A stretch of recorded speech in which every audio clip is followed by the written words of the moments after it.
મીડિયામાં રીલ્સ બનાવવા માટે થઈને ઘેલછામાં લોકો પોતાનો જીવ જોખમમાં મૂકે છે. ઘણી વખત કાયદાનો ભંગ થતો હોય તેમ છતાં પણ હાઈવે ઉપર જોખમી સ્ટન્ટ કરીને રીલ્સ બનાવવામાં આવે છે. આવી રીતે વાંકાનેર તાલુકાના જાલેડા ગામના બોર્ડર પાસેથી નેશનલ હાઈવે રોડ ઉપર જોખમી સ્ટન્ટ કરતા એક બાળ કિશોર બાઇક ઉપરથી નીકળ્યો હતો, જેનો વિડીયો સોશિયલ મીડિયામાં વાયરલ થયો હતો. જેથી વાંકાનેર તાલુકા પોલીસ સ્ટેશન ખાતે ગુનો નોંધીને પોલીસે બાળ કિશોરની પૂછપરછ કરવામાં આવી હતી અને તેના પિતાની ધરપકડ કરીને પોલીસે રાબેતા મુજબની કાર્યવાહી હાથ ધરી હતી.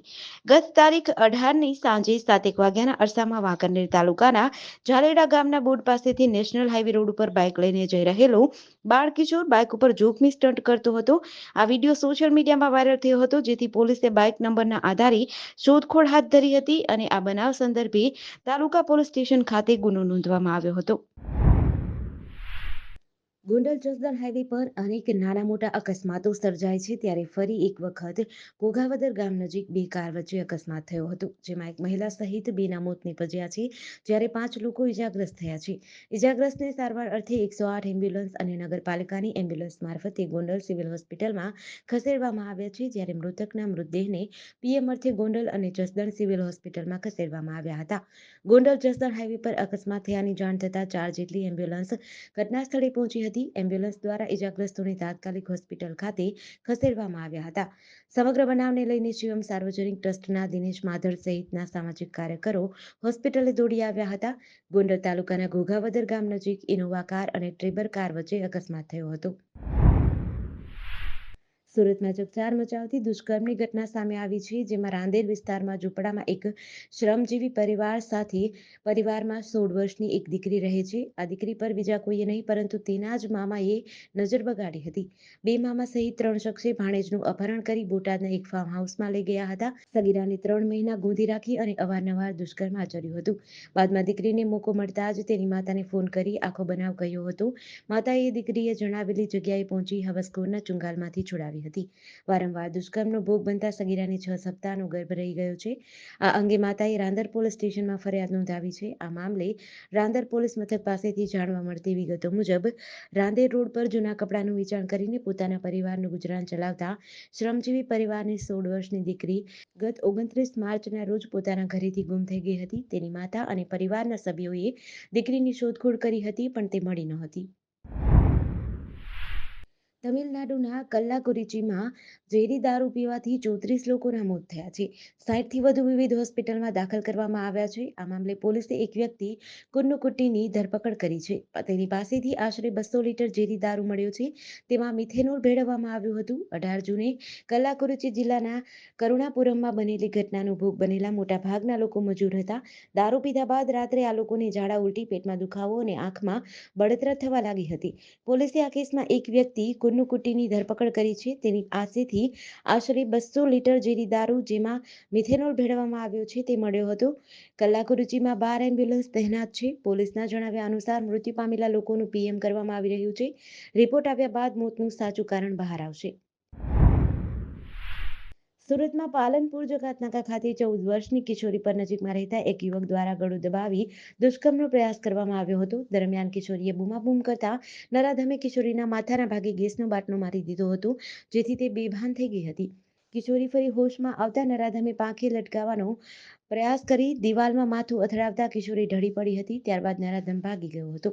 કિશોરીને સારવાર અર્થે સિવિલ હોસ્પિટલે દાખલ કરી તેનું મેડિકલ ચેકઅપ સહિતની કાર્યવાહી હાથ ધરવામાં આવી હતી. સાથે જ રાંદેર પોલીસે પીડિતાના પિતાની ફરિયાદના આધારે આગળની તપાસ હાથ ધરી છે.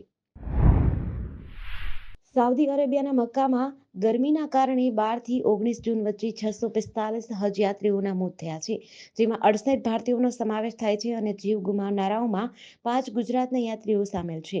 સાઉદી અરેબિયાના એક રાજદ્વારીએ નામ જાહેર ન કરવાની શરતે સમાચાર એજન્સી એએફપીને આ માહિતી આપી હતી. રાજદ્વારીએ કહ્યું, ઘણા ભારતીયો ગુમ છે. મૃતકોમાં ઘણા વૃદ્ધ યાત્રાળુઓનો સમાવેશ થાય છે. જોકે સાઉદી અરેબિયાએ હીટ સ્ટ્રોકના કારણે મૃત્યુઆંક અંગે કોઈ સત્તાવાર નિવેદન આપ્યું નથી. 14 જૂનથી હજ યાત્રા શરૂ થઈ હતી. બુધવારે છેલ્લો દિવસ હતો. સાઉદી અરેબિયામાં પણ ભીષણ ગરમી પડી રહી છે. મક્કામાં પારો 52 ડિગ્રીને પાર જતા 12 જૂનથી 19 જૂન વચ્ચે 645 હજયાત્રીઓના મોત થયા છે. અગાઉ આ આંકડો 577 જણાવવામાં આવ્યો હતો, જેમાં ઘણા ભારતીયો પણ છે. જીવ ગુમાવનાર હજ યાત્રીઓમાં ગુજરાતના 5 યાત્રાળુ છે. તેઓ છોટાઉદેપુર, અમદાવાદ, વડોદરા, બનાસકાંઠા અને વલસાડના હાજી હોવાનું જાણવા મળ્યું છે. હજયાત્રા દરમિયાન જીવ ગુમાવનારા લોકોમાં સૌથી વધુ ઇજિપ્તના 323 લોકો સામેલ છે. અન્ય ઘણા દેશોના હજયાત્રીઓ પણ તેમાં સામેલ છે. સાબરકાંઠા જિલ્લાના પ્રાંતિજમાં ગામદ્વારા વિસ્તારમાં આજે એક આધેડ મહિલાને કામ કરતી સમયે ઘરમાં લોખંડની જાળીએ અડતા વીજ કરંટ લાગ્યો હતો, જેને લઈને મહિલાને સરકારી દવાખાને ખસેડાઈ હતી, જ્યાં ફરજ પરના તબીબે મૃત જાહેર કરતા આ અંગે પ્રાંતિજ પોલીસ સ્ટેશનમાં જાણ કરતા પોલીસે આગળની કાર્યવાહી હાથ ધરી છે. પ્રાંતિજમાં નેશનલ હાઈવે 48 પર આવેલા રામદ્વારા વિસ્તારમાં પતરાવાળા ઘરમાં 55 વર્ષીય સવિતાબેન મકવાણા કામ કરતા હતા. તે સમયે ઘરની આગળની ઓસરીની લોખંડની જાળીએ અડકી જતા વીજ કરંટ લાગ્યો હતો. ઘર ઉપરથી પસાર થતા વીજવાયર પતરાને અડકી જવાથી આ બનાવ બન્યો હોવાનું પ્રાથમિક તારણ છે. વીજ કરંટનો બનાવ બનતા આજુબાજુના લોકો દોડી આવ્યા હતા અને સવિતાબેનને તાત્કાલિક સારવાર અર્થે ખસેડ્યા હતા. મોરબીના સામાકાંઠા વિસ્તારમાં તસ્કરોએ ધામા નાખ્યા હોય તે રીતે જુદી જુદી 2 સોસાયટીમાં 3 જેટલા મકાનના દરવાજાના નકુચા તોડીને તસ્કરોએ ઘરમાં પ્રવેશ કરી ઘરમાંથી રોકડા, રૂપિયા, ઘડિયાળ સહિત ચીજ વસ્તુઓની ચોરી કરી હતી, જેથી આ બનાવની મોરબી બી ડિવિઝન પોલીસ સ્ટેશનને જાણ કરવામાં આવી હતી. મોરબીના રામકૃષ્ણનગરમાં 26 નંબરના બ્લોકમાં રહેતા પ્રકાશભાઈ નારણભાઈ નહેરુના રહેણાંક મકાનને તસ્કરોએ રાત્રિના 2 થી 4 વાગ્યાના અરસામાં નિશાન બનાવ્યું હતું. તેના ઘરના દરવાજાના તાળા ખોલ્યા કે તોડ્યા વગર નકુચાને કાનસથી તોડી નાખવામાં આવ્યો હતો. ત્યારબાદ ઘરની અંદર પ્રવેશ કરીને ઘરમાં માલ સામાન વેરવિખેર કરી રોકડા રૂપિયા 70,000, 4 ગોલ્ડન ઘડિયાળ મળીને 80,000ના મુદ્દામાલની ચોરી થઈ હતી. ભરૂચના દશાશ્વમેઘ ઓવારા નજીક નદીમાં ભરાયેલા પાણીમાં મગર દેખા દેતા લોકોમાં ફફડાટ ફેલાયો છે. નદી કિનારે મગરને વન વિભાગ દ્વારા પાંજરે પુરાય તેવી માંગ કરાઈ રહી છે. ભરૂચની નર્મદા નદીમાં મગર હોવાના અનેક કિસ્સાઓ અને વિડીયો વાયરલ થયા છે. થોડા મહિના પહેલા ભરૂચ અંકલેશ્વરને જોડતા માર્ગની બાજુમાં આવેલી ખાડીમાં પણ મહાકાય મગર હોવાનું ધ્યાને આવતા વન વિભાગે પાંજરું મૂકતા મગર પકડાઈ ગયો હતો. ભરૂચના દશાશ્વમેઘ ઓવારા નજીક લકડિયા પુલ પાસે નર્મદા નદી કિનારે મહાકાય મગર બેઠો હતો, જેની જાણ થતાં જ તેને જોવા અને વિડીયો બનાવવા લોકો ઉમટી પડ્યા હતા. મહાકાય મગરને જોતા સ્થાનિકોમાં ભયનો માહોલ ફેલાયો હતો. બોડેલી જબુગામ વચ્ચે નેશનલ હાઈવે 56 ઉપર સતત બીજા દિવસે અકસ્માત થયો છે. એક અજાણ્યા વાહને બાઇકને ટક્કર મારતા બાઇક ચાલકનું મોત નીપજ્યું છે. છોટાઉદેપુર જિલ્લાનું નેશનલ હાઈવે 56 2 દિવસથી હિજારો સાબિત થઈ રહ્યો છે.